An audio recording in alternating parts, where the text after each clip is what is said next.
Welcome back to the Indie Basketball Podcast. This is where indie rock meets the NBA's finest. Today, we've got Tyler Jordan. He's the lead singer and guitarist of the Texas band Good Looks, and they've got a brand new album out. It's very, very, very good.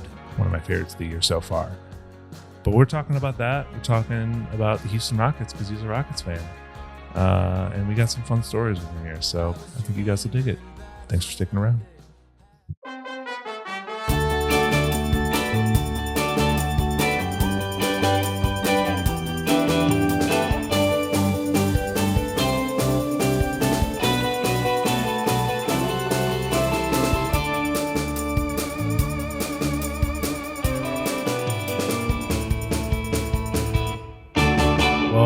Thank you for joining the podcast. I'm super excited to have you on. I know that. Thank you. Absolutely, and I know you.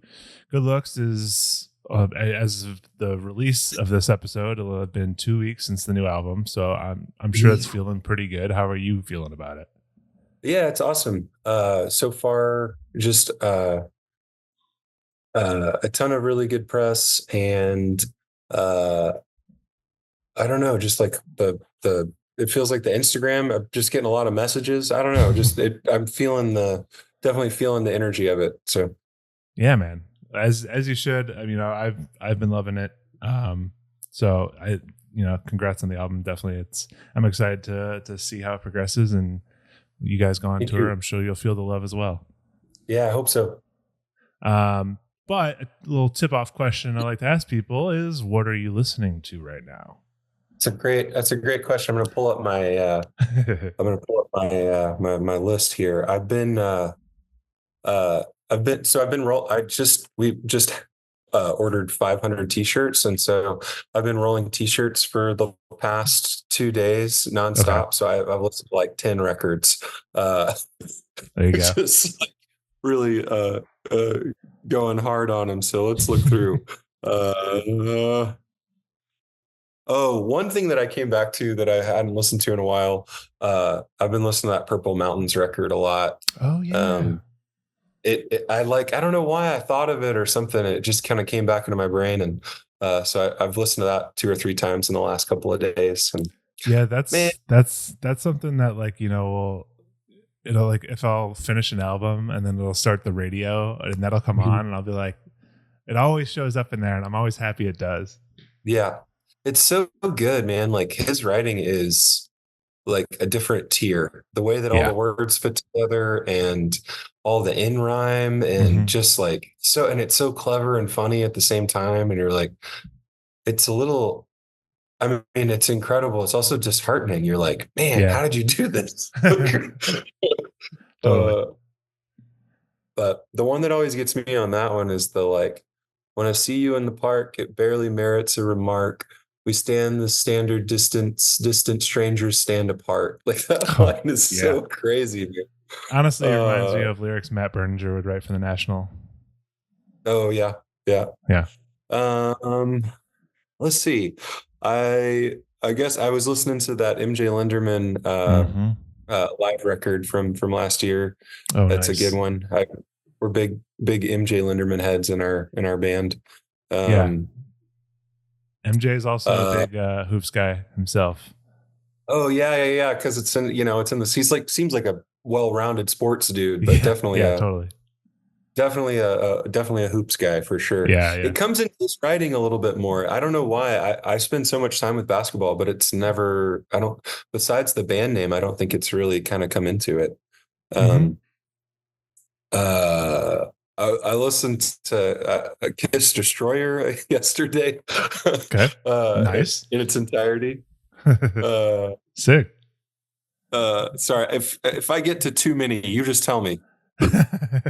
Let me hear one more. What are you feeling right now? So my favorite songwriter, and this is always in my rotation.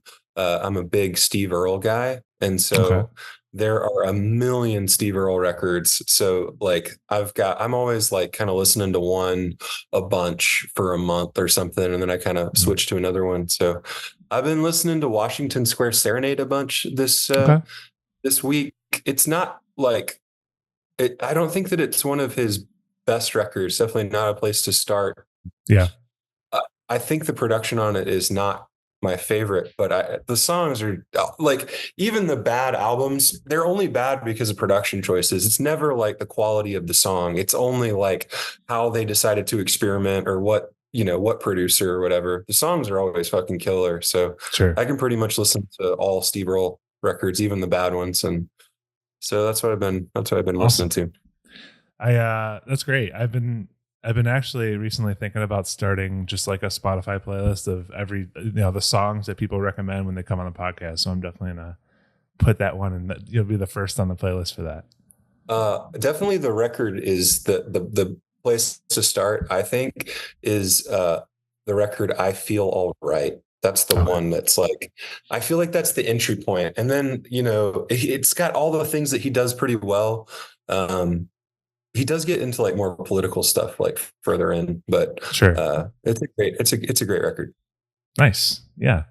We'll absolutely add that one. But so yes, as I mentioned before, we're about 2 weeks into the new album. It seems like you guys obviously put a lot into it. Can you kind of and you also had Bummer Year, which was about 2 years ago, and that was your first album. How do you feel between Bummer Year and this new album? Like, a lot has happened, needless to say. What do you feel like went into this album that compared to the last one? Well, one thing is like we're definitely like we're like a real band. You know what I Yeah, mean? Like it's like we've grown up. sure. The first record is we had just added Phil to the band. Hmm. Uh, he literally been in the band for 2 weeks, and we worked our asses off on those arrangements for Bummer Year and getting it ready. But it's kind of more pieced together. That one feels like. I don't know, just and the writing too. Like this one feels a lot more cohesive, at least Sure. like with the way the songs function and kind of like how prepared we were for recording after Hmm.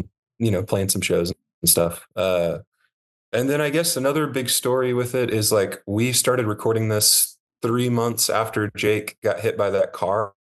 And so that's pretty crazy too. Just Yeah. like he's like the poster child of TBIs. He just had a really quick recovery Hmm. and is pretty much fully back to normal, except he still doesn't have a sense of smell, which Oh is like shit. really bizarre. Yeah, it's something neurological. He can taste just fine, but he just doesn't have he can't smell. It's really weird. Wow. But Yeah. other than that, so we just kind of went back in and picked up, where we left off. And I don't know, this record just definitely feels a lot, in my mind, it feels a lot more fully formed, or it feels Sure. like a complete thing. Whereas the other one was like, here's some songs. We don't know what's going to happen with them. Yeah. We barely know this drummer, like that kind of thing. I feel you. Yeah, it feels like Bummer Year. Maybe there was almost like the demos. While they were like great, great songs, very polished songs. I feel like Mhm. this. It feels like with this more recent album, you were kind of polishing those demos into a fuller sound. I would agree with that. Yeah. Cool. I mean, and like you said, with Jake getting hit by the car. I know you guys had that crazy issue with the van catching on fire. Like, a lot of Yeah. shit has obviously gone down. Uh-huh. Yeah. Does any of that stuff work its way into the music, or does it make it harder to kind of write music, or does it help honestly kind of fuel you a little more? Um, it hasn't come into either of these records really, Yeah, but because most of the songs are written before, that's fair. it's Yeah, like the whole record was pretty like, I think almost all of the songs were done before Jake's accident, sure. on this newest record. So it's not there on the records yet. There is like one song that I wrote about having having panic attacks, Mhm. and it's like a newer one. And so there's some stuff in there about like, there's like a line in there that's like, maybe we should rent a van instead of own it. And that happened before the van fire. Oh So man, kind of the like, irony. weirdly like prophetic or something. Yeah. So yeah, it's even more true, I think, afterwards. But Oh wow. for the most part, Um, for the most part, it hasn't like worked in, and it's weird. Like I know they're like near death experiences, but for some reason it's just not coming up much in the writing yet. sure. I mean, I feel like once you're in those situations, at a certain point, you kind of have to like laugh it off, right, and just kind of move on. Yeah. Yeah, for sure. Um, and so with I think with both of the albums, lyrically, thematically, you do tend to get pretty heavy at parts. Very specific. Honestly, the song itself, "Bummer Year," like it's very relatable to a lot of people. And then even on this new album, you have Whiteout. It ranges on that more political spectrum, and like you want to have, I guess, a voice. Is that something like you're consciously trying to write about, or is it just something you're kind of, when you're feeling those things, like it just kind of comes out?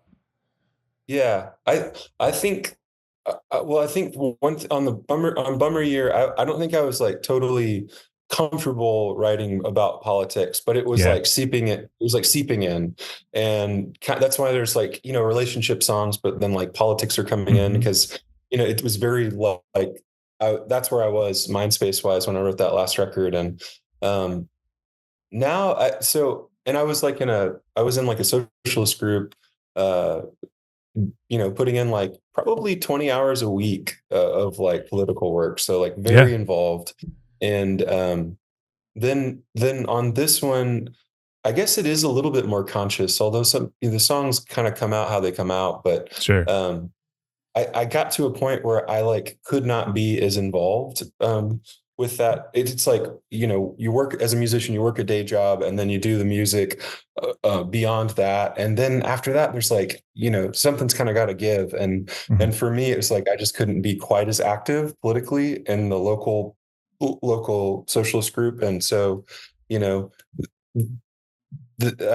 I kind of feel like some of what I can offer to, the left or like the socialist movement, I feel like talking about it in songs, and also just like kind of being more political, championing like political causes. I think that's kind of more of where my effort is probably going to be. And so Hmm. it's definitely something that's crossed my mind. Although there's a flow to writing a song where it's just kind of like, I don't think there's like that much control over it. Yeah. I don't know. So a little bit of Like, both or something. okay. So I understand that. Yeah. I mean, like, you're from Texas, right? I'm sure that's, you kind of, sometimes it kind of feels like you're an opposing voice in a surrounded, but I'm sure there's many like-minded people as well. You said you're a part of a group. So, Sure, um, sure. Yeah, but, yeah, I mean, I personally really appreciate it. I mean, I know that, even this past year, like you were kind of a little bit of a poster child for the sort of South by Southwest, kind of boycott.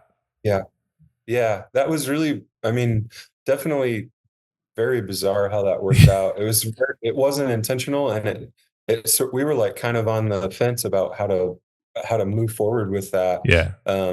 But we were, up until the last minute, we were going to play our shows. Like Yeah. it was it was a call last kind of second, and just as soon as we had made the call to drop the shows, like a local news station like was like, hey, can you do an interview tomorrow? Like, and I was like, about playing South by, I was like, yes, this is going to be awesome. And so it Sure. sort of Yeah. just like all fell in line, and I expected it to be effective, but that video had like a life of its own. It felt like really, Right. it felt like a lot of right wing people were sharing it amongst themselves too. Like it was, uh, it was kind of strange. Like people's parents were like being like, "Hey, your friend." Right. So that was like not uh just weird. Yeah, just Yeah. weird. I'm sure. Yeah. Weird seems like the perfect word for that. Yeah. Um, cool. And being from Texas, transitioning here into, you grew up a Rockets fan, am I right? That is correct. I grew up in the era of Elijah One. That's some of my first like basketball memories, or watching those playoff games. Yeah, that's kind of the first thing I wanted to ask you is like, growing up is like when did you get into basketball? When did like what really kind of sparked your interest in liking the Rockets and that? Yeah. Well, I mean, one is like I I think my parents are pretty like I don't know, they're like pretty pragmatic or something, but I'm my dad's tall, I'm tall, I'm 6'5", and so I'm six it was five as sort of, well. I feel you. oh cool. Okay. So it just sort of gets like thrust on you in like a way, like you're like, oh, I'm gonna do this. And then when you do it, you're kind of good at it because you have like a natural advantage. And so I was definitely like playing kids, whatever I don't even know what the leagues were called, but I was definitely playing like, kids basketball We just called it Park organized. District basketball. Yeah. Yeah. Ours had like some weird acronym name that was not relevant to like anywhere else. So, but yeah, so that was part of it, but also just, yeah, I guess I was probably like 7. I guess I was like 7 when the Rockets won the first time, and then 8 the Mhm. second championship. So those are pretty formative like memories. Just and it's weird. I didn't have a lot of perspective. I went back and I watched that first run. I watched every playoff game in the off season last year, Yeah. and it was really cool to rewatch those playoff games and the series with the Suns, and it was just Mhm. really it's weird. The games come alive in a because like so much of how we view the past is through highlights. So watching Yeah. full Absolutely. games from the past is like kind of mind blowing. It's like going. I mean, I don't know. It's like having a time machine. It's so cool. Yeah. I feel like I'm very lucky because I am a Bulls fan, and I feel like if you're on ESPN Classic, they're probably playing the Bulls championship games like once a month at least. That's true. Yeah, yeah, But so would you is was Elijah one your favorite player growing up then? yeah. Absolutely. It was. Everybody. I mean, that was. Yeah. He's definitely my goat.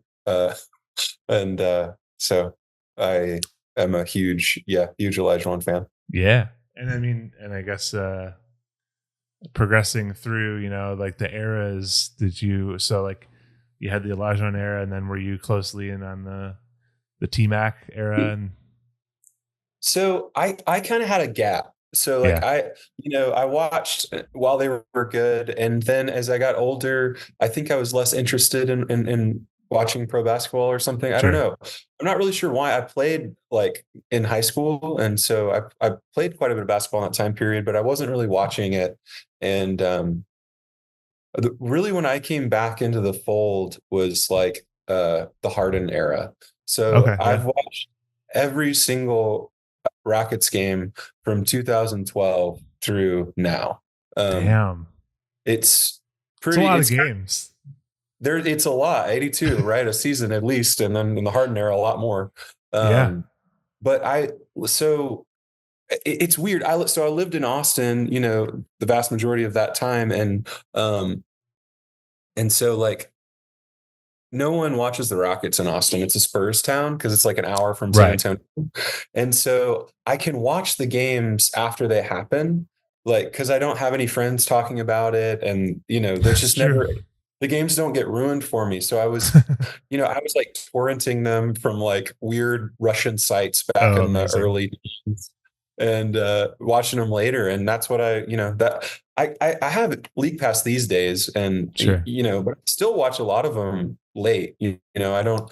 Uh, and so it's kind of a weird way to view the league too, because like, I watch every Rockets game, but I don't watch that many highlights. So I've got this like crazy knowledge about my team, and then pretty average knowledge of Right. like all the other things that are going on. Although since getting League Pass, I've definitely watched more than I ever have. Mhm. Uh, but yeah, it's So so do you get do you if you're since you're in Austin, do you avoid the blackouts?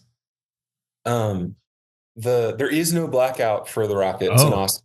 It's just yeah, when that's what I mean. That's what I mean. So like yeah. you're lucky that you don't, you're far enough away. You get to actually watch with League Pass. Very That's jealous right. on that. Yeah, and the only time it comes into play is really the Spurs games. Right.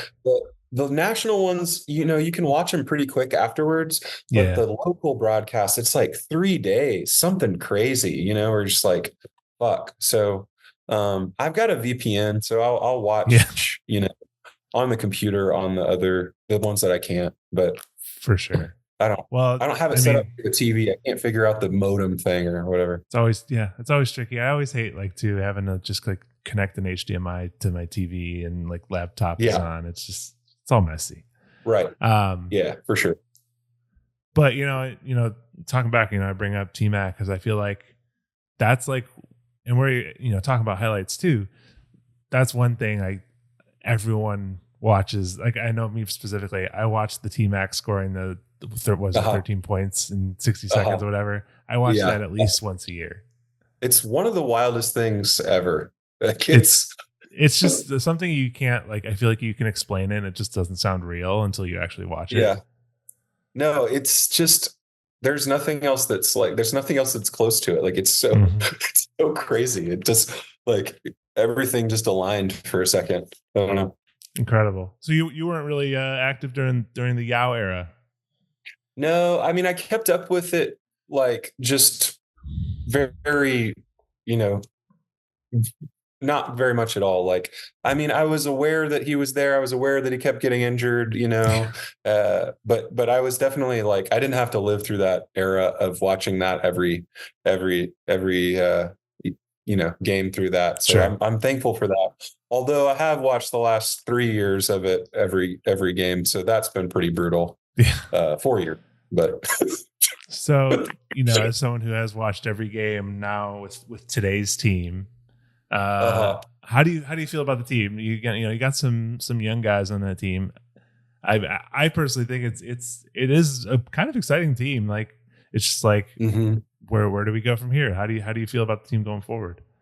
Yeah, Shingun is like, he's my favorite. Had him on my fantasy team. He was amazing. He's really fun to watch. Yeah. There's nobody really that has his level of footwork, which is kind of crazy because he's so young. But so like just watching his footwork is this crazy throwback kind of game. And so that's been fun. With Jalen, I don't know. I'm still like, I think the jury's still out on that one. He has flashes. Then he put together the run at the end of the year that while Shingun was out, and it's like, yeah, maybe the play style's not complementary, because when Shingun's out, it opens up the lane for him to drive with his like crazy speed. And but then there's all these moments of like really low basketball IQ, I feel like with Green. I'm just like kind of see boneheaded stuff. Sometimes with Green, I see, and I'm not saying he is Anthony Edwards, but I see some things from like young Anthony Edwards that I see in Jalen Green as well. Sure. But yeah. I think he's lagging behind a bit. He could be a superstar at some point, or he could not be. Like, I really think it could go either way at this point. And definitely the new coach was like hard for him to adjust to. Sure. But outside of that, I think they've had, I don't know, the Rockets have just had really good luck with their late draft picks. And so we've had some things pan out for us. Tari Eason, he was injured. He was injured. I wanted the Bulls to grab him. Yeah, he has been awesome. Jabari's, I think he's going to be middle of the road, but still like a piece. But I don't think he'll ever be. I think third option at most. Sure. But he's been really solid. Definitely. My mind's kind of going. It's also been a second since I watched the Rockets because it's been all playoffs for the last little bit. That's my fair. mind's With going. Jabari, did you see there was, I forget who was doing a press conference, but he is there and he asked a question of like about how to kind of like check yourself and improve, like being a young player in the league. I don't know if you saw that. No, it was a very vulnerable thing to do, to be at a presser for another player and like ask that. It was like during the playoffs. I want to say it was like Luka. He asked Luka that. That's cool. And Yeah, Yeah, it's I must it's I must have he missed wants that. he wants to get better. You know, you can Yeah, tell he really wants to like learn and like I guess like live up to like the hype of, you know, being a top what was he, third overall? he was Um third. He was supposed so to go first, and then he dropped to third, yeah. which seems like that maybe was the right. I can't remember the other Yeah. two now. It seems like that was Was that the Apollo draft? yeah. Yeah, I I think think that was, so. and I think it worked out for the people that Yeah. didn't take him. I think So yeah, Apollo deserving of number 1 at this point currently. for Very sure. much so. Um, Um, so I mean, you guys this year have the third pick again. right, right. You know, it's a weak draft. Do you have any thoughts on who the Rockets should be who you think they'll be taking? I have not paid attention at all to the draft. So I get on the Reddit. That's kind of the way that I Yeah, keep up with most of that stuff. There's like I get on the team Reddit. sure. But I'll be honest, like I haven't been paying super close attention. I was just out of town for like 3 weeks at this folk fest. And so when I'm out there, unless the Rockets are in the playoffs, I kind of don't, because I have to go into town to watch them in a like sports bar because the internet Yeah. connection is not good enough for me to. So I'm a little bit behind right now Mm-hmm. on that stuff. I haven't been paying close attention, and then I've been home for a week, and then we're about to leave on tour. So it's just been low priority. For sure. I So mean, I'm not a sure. lot of people. Go ahead. No, go ahead. I was just saying a lot of people I talk to who like are, you know, they say that like going on tour, that's actually when they get back into basketball because they you know, they meet people on tour and like to talk about it and stuff like that. So I know the finals are about to be over. Actually, by the time this releases, they might already be over. Have you Right. been following the playoffs at all? Uh, Not. I haven't watched the finals at all, which is pretty crazy for I me. mean, honestly though, like I feel like everyone's kind of like that. No one's really that excited for this finals matchup. I don't give a shit. Like I hate the Mavs. Like Well, I'm cheering for the Celtics if that gives you that's any. a surprise, honestly. It's very rare I you find someone not from Boston rooting for the Celtics. Yeah, well, that's how much the Mavs are my number one. I fucking hate the Mavs. They're my least favorite team in the league, So and you're so anti-Luca. I'm anti Luca, but I'm anti Dallas. I feel like that's a Yeah. Houston thing. Like, I feel like most Houston fans are like, "Fuck the Mavs, fuck the Jazz." Those are like our two big. I mean, Golden State too, just because of kind of what Right. we went through. But I feel like everybody should be that way for Golden State. Right. Because they, really one of the main like modern dynasties. But but yeah, I don't know. I got lost there. Sorry. The No, Mavs. I Yeah, get it. Yeah. they and like if the Spurs are in the playoffs, I'll cheer for the Spurs if the Rockets are out. Like I don't I mean, feel that way about the Spurs. it's But kind of like hard to root against Wemby right now. It's like so fun to watch him play. he is. It's really bizarre. Just seeing that guy, like it's just something like after watching so much basketball, it's just something like I've never seen on the Totally. basketball court. Closest thing's probably Ralph Sampson. Uh, Yeah. you know, Historically, if you go back and watch Glimpses of what Porzingis could have been, that's right. you know. But So yeah, I get you on that. You know, it's been a pretty lackluster, underwhelming playoffs to watch, and yeah, you know, good for whoever wins. They'll get their first, right. you know, Tatum or Luca, whoever's going to get their first title. But you know, what I found earlier in the playoffs, it was more exciting to watch the Timberwolves or the Thunder. Yep, A lot of those young absolutely. teams who are blossoming, and hopefully the Rockets could get there soon. And what was the other one? It was the Wolves and the what was the one? Oh, it was like I'm losing my mind, but my brain is so rattled right now.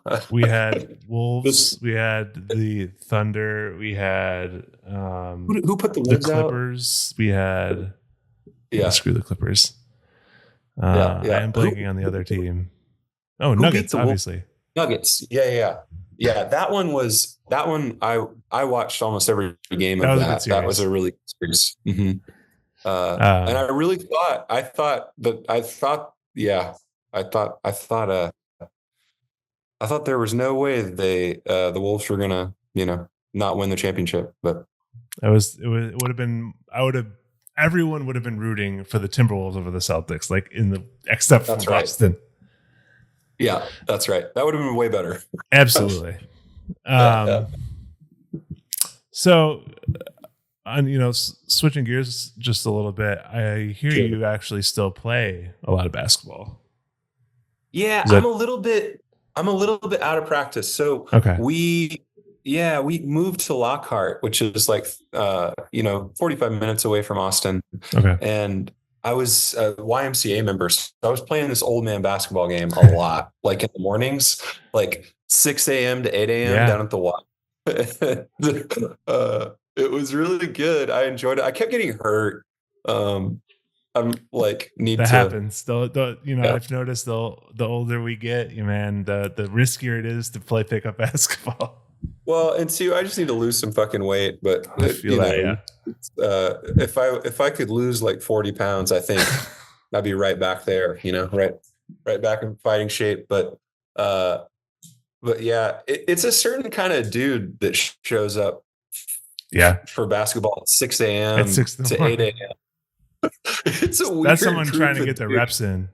And it was a pretty high quality game. Like, I mean, like there were definitely old timers, but there were younger guys too. Like it was a weird mix of people. And it was, I played a bunch. Nice. I kind of got back into it. I had this fantasy that I was going to, be dunking the basketball again before I couldn't do it. And I never got back there. So, I've, a previous guest, Maddie from the band Pony, he has been doing a journey to try and dunk. He's been documenting it and he's working on it. So, hey, anyone can do it, man. You're 6'5". I know how it is. Like we can get there. Yeah. I'm sure you can at least grab rim. I can. Yeah. Really my thing is that I've got short arms. So I'm like 6'5", but my wingspan's I think like 6'2" or something. And so it's sad. It's a lot of weight I'm not a great leaper. That's never been my game. Yeah, same. I'm a box the hell out of you kind of guy. that's hustle on defense, hustle for the boards. That's my like you and I are guarding each other in the game. That's what's happening. Yeah. I do want to talk about, there's this one fucking guy down there at the fucking Y, and I hate this guy. He is like the untherapized version of me, and he's about 60 and he was a college football player. I would have hated to face this dude in his fucking prime because he is a beast at 60. Like he is so fucking strong and pretty quick, like still pretty good. He played college ball at Rice, but he is one of those dudes that like complains about every single thing. And then he's like, gets frustrated and then starts fouling the shit out of you. Oh, no. And so I got to the point where I like wouldn't guard him, and all the other guys would get mad at me because he's big, this like I'm the only one that's got a chance to guard him. And I was like, I come down here and I do it because I love the game and this brings me joy, but it brings me no joy to guard Jeff, and I'm just not doing it anymore. And they're like, does it bring you joy to win? And I was like, not enough, man. Like, fuck this guy. He's actively trying to hurt me. He's just like throwing these like crazy bows and like everything's a moving screen and everything's a travel, and I'm just like, come on, dude. He's bringing the old school game, and not in the good way. Yeah it was pretty brutal. So I don't miss him. I don't think he's gonna watch this, but if he is, fuck you, Jeff. So during your I guess your peak pickup basketball mornings, dude, let me get a self-confidence check. 1 to 10. I want to know how confident are you that you could take on any other indie musician in basketball? I don't know. Not confident. Also, I don't know what's out there. It's not fair. It's not something I talk about a lot, but like it's a young world, you It know. is. I'm about to turn 37, so like that's it doesn't say a lot.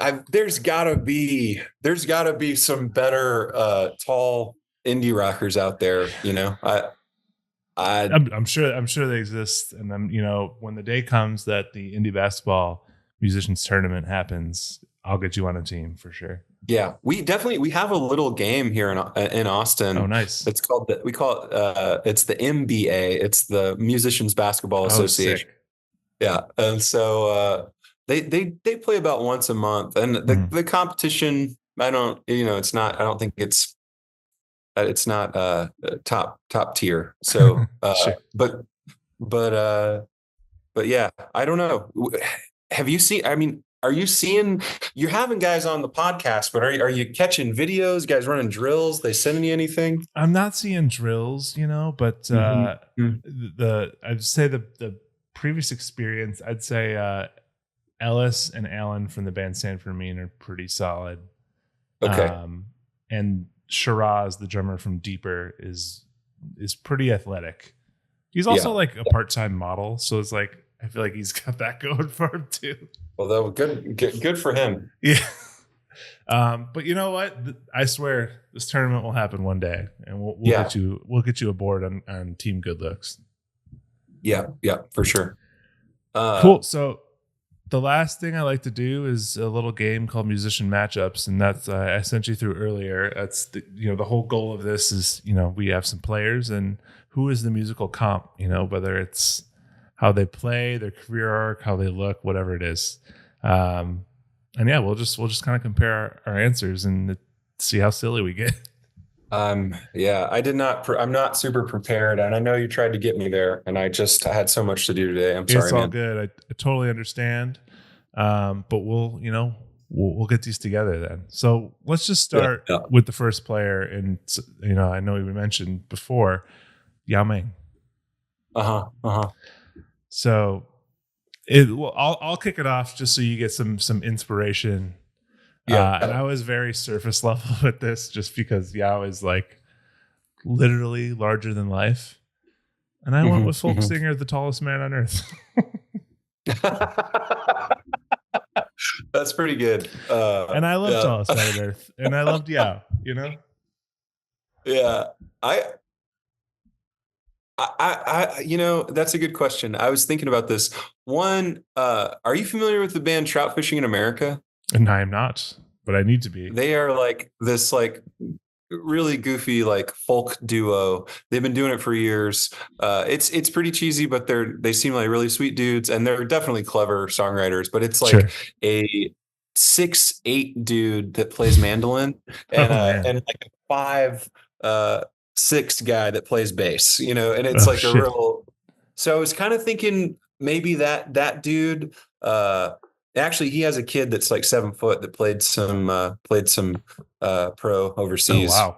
Um, and his daughter actually, well, I'm friends with her, and she played at Tulsa. She had a scholarship to Oh Tulsa. dang. Anyway, but yeah. But then I was also thinking that I might be the Yao of just only because I'm oft hurt and also really big in the indie rock world. Relatively, there's probably not that many people that are bigger. Maybe that's probably egotistical, but You know what? That's fair though. Boast your confidence. Let me see you feel yourself a little bit. yeah, Okay. I that's honestly not true. the band you mentioned, you could take it a step further and say that the height disparity in that group is a lot like Yao and Steve Francis. Could be. That's right. That's right. So maybe that's the comparison right there. Oh man, the franchise. Loved him. Mm-hmm. It's a joy to watch. Yeah. All right, so let's go to the second player. Yeah. And this is from the current team. We've talked about him a little bit earlier as well. Jalen Green. What are you thinking on this? Young talent on the team. This one's hard.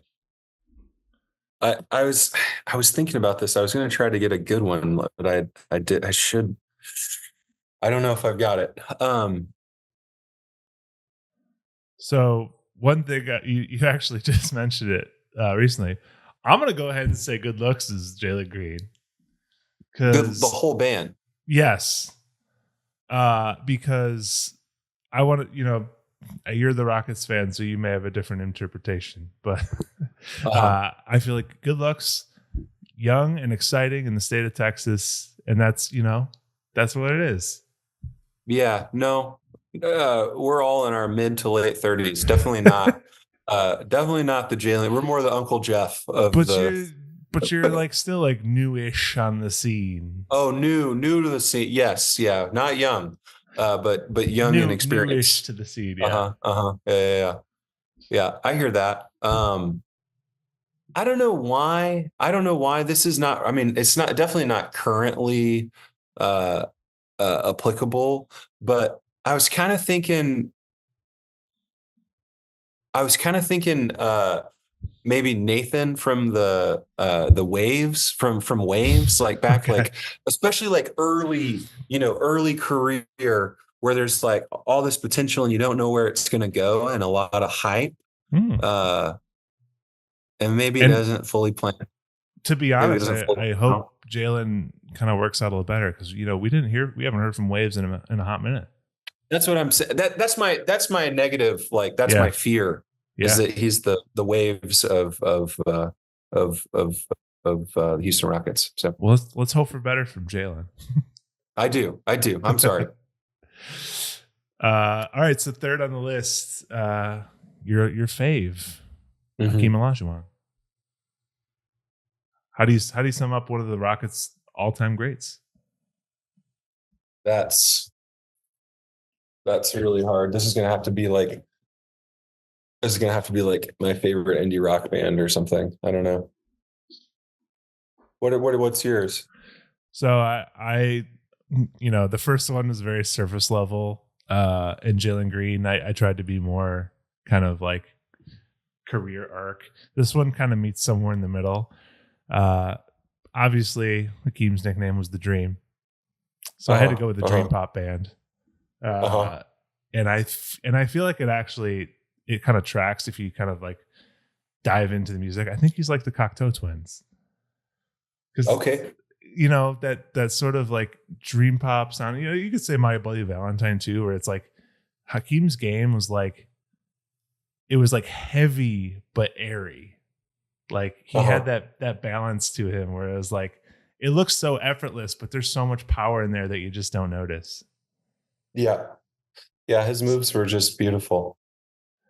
I mean, the Dream Shake, Dream Pop, that's what we had to go with. I like that. Yeah. I don't have a good one. I'm just really down on myself for not being more prepared here because yours are really good. Dude, you're about to go on a sick tour. It's going to be good. Yeah. If you could see the chaos that's happening on this side of the screen, like there is a lot of boxes and just utter.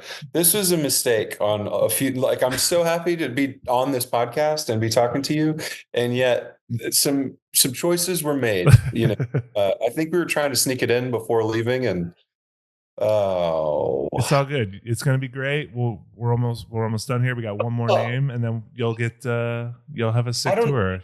I feel like it's got to be Modest Mouse or something, like one of the big indies. It's got to be like free, obviously, but that's not. Then you like got all the Pixies stuff. There's a lot of Raptors to their career. You know what I mean? There's a lot of Toronto to their. Hakeem only had 1 year there, but or 2 years, I can't remember. But I feel like their Toronto just keeps going on. But that's fair. Well, let's round out the list with the last one in James Harden. James Harden, yeah. All right, let me hear yours. So my pick was in those James Harden years, he didn't have a ton of help with him. And I'm going with the that classic meme, Tame Impala. He's just one guy. He's just one guy. James is doing it all by himself. And now, Kevin from Tame Impala maybe he's joined a team and he's lackluster now, like he is with the Clippers.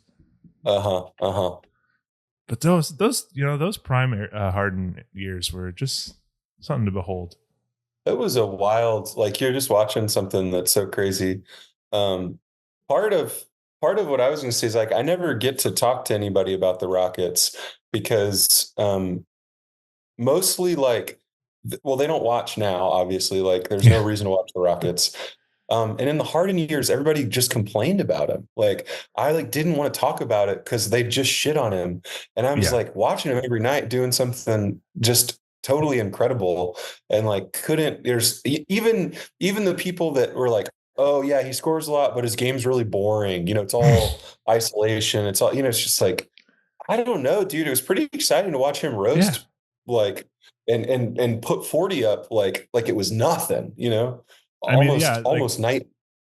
say what you will about like the person himself, but like phenomenal scorer, phenomenal like I mean like one of the top shooting, probably top 3 shooting guards of that decade Yeah, of the yeah, 2010s for sure.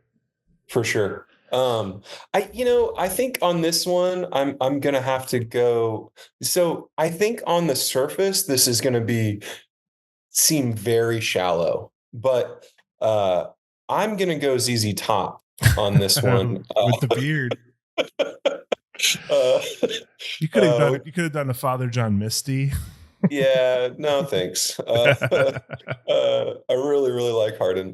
Yeah, And yeah, so, fair. so I feel like ZZ Top is a little bit more representative of, you know, uh, it, it, they're a little flashy. They're a little meat and potatoes, like they're kind of like they got both in there, Mhm. which I think is part of James Harden. He's an innovator, yet he also is like really, well-rounded with Yeah. like fundamentals. And it's clear he. Just puts in hella work, I don't know. I think I'm okay with it. And I don't know how to work in the later career, but maybe the Yeah, rocket it part. doesn't have to. You can just focus on the little bit, and I feel like Yeah, we got there. yeah. I've had people who just are like exclusively representative of like one season. They'll compare someone. It's whatever we want it to Yeah. be. Yeah. I and I don't know, this may not work for you and it's okay if it doesn't. There is one basketball thing I wanted to talk about that we didn't get to. Okay, Is there enough? I don't know what your time absolutely. situation. You're the one who's got a you got shit to do. Yeah, that's true. But there was one part that we didn't cover that I felt like is maybe a very unique to me basketball thing. So I thought maybe it might be useful for the podcast. Um, just a different experience. And Absolutely.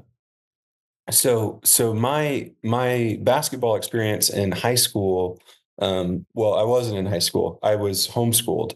Okay. And so I was on a homeschool basketball team, which is pretty weird. Uh-huh. And it was like Houston area. And so my mom would like drive me up to Houston, like which is just an hour away from where I grew up, uh, a couple of times a week to these basketball practices. And yeah, it's really strange. You wouldn't realize how much of a like kind of uh, I don't know, like infrastructure there is for it. But Yeah. it's actually there's a lot of teams like, and it was cool because all of our games are basically exhibition games. Sure. And so we would play anyone that would play us. We'd play 5A schools, 6A schools. We'd play 1A schools. We'd take any tournament, Christian schools, public schools. Mhm. We played a juvenile detention center. It was cool. And then in March, or no, in February, there's like a state tournament Okay. that happens, and all the homeschool teams like play each other. And in March, over spring break, there is a national homeschool basketball tournament that happens in Oklahoma City every year, where we're talking hundreds of homeschool basketball teams, gutting it out. And Hell yeah. yeah, I don't know. I feel like It's something that this is a subculture that I feel like nobody knows exists. yeah, exactly. And that's why I wanted to bring it to light because, it's a big part of my Yeah. uh my upbringing as just like hanging out with like the whitest kids ever. I mean that's cool as hell though. Like, and honestly, It's funny is it kind of feels like in the Olympics in recent years when they had like the refugee team. I don't wait. What? Did you not know this? What? I don't know. Yeah, I guess I'm not. I'm not. I'm not totally. In the not Olympics, totally aware. there's like a refugee team where like they don't have a country and like they represent as their own entity. So that's kind of what it feels like for the homeschool team. Yeah, it does. Yeah, I like that. That makes sense to me. That's amazing. That's cool. And we did get a guy from the program is in the NBA or was in the NBA, Joshua Jackson. I don't know. He was on the Kings for a while. Wait. The guy who was drafted by the Suns? Let's see. I can't remember. He was like a top 10 pick. That's not have been him. I have to go back and look. Yeah. Okay. Josh Jackson, I'm not sure. I'll have to go by. Let me see if I can. I do it real fast. It's like I'm going to see if I can pull this guy up because it was HCYA, the Homeschool Christian Youth Association, was the basketball. Yeah, definitely not. If I just type in the that, Josh Jackson I'm thinking of. He was from California. Yeah, so maybe I want to believe that someone from the homeschool team is in the NBA. They did. He wasn't like he was a bench player, and I think he's probably out of the league now. But someone from the team like 10 years after I played made the NBA. So that, it was a serious team, man. We were out there. A lot of overseas players, a lot of college players came out of that program. I'm neither of those, but it was we were one of the best homeschool teams in the country. I'm down to say that. Yeah. Okay. Stake in the ground. I love it. We were often in the championship game. I'm not just telling a tale here. No, I believe that. Yeah. That's awesome though. Anyways. I've learned something new and that's incredible. Yeah. I like your hat, by the way. Oh, thank you very much. These are of my own making. Yeah, it's good. Yeah. It's the original. That was like the first name I came up for indie basketball. Classic. Yeah, it's good. Well, cool, man. I appreciate you coming on and talk. And I know you got tour about to go, and I wish I was actually going to see you in Chicago, but that sold out quick. It was pretty fast. It's still like a little bit of like another week or something. So I guess it's this week, but yeah. I hope you guys have a great tour. I'll holler I don't know what the ticket situation is with the guest list, but I'll holler if we have an extra one for sure. That would be sick. But yeah, right. Dude, thanks again for coming on, man. It's great. Absolutely. And hope tour's a blast. Yeah, thank you so much for having me. This was sweet. It's a real treat to talk about basketball.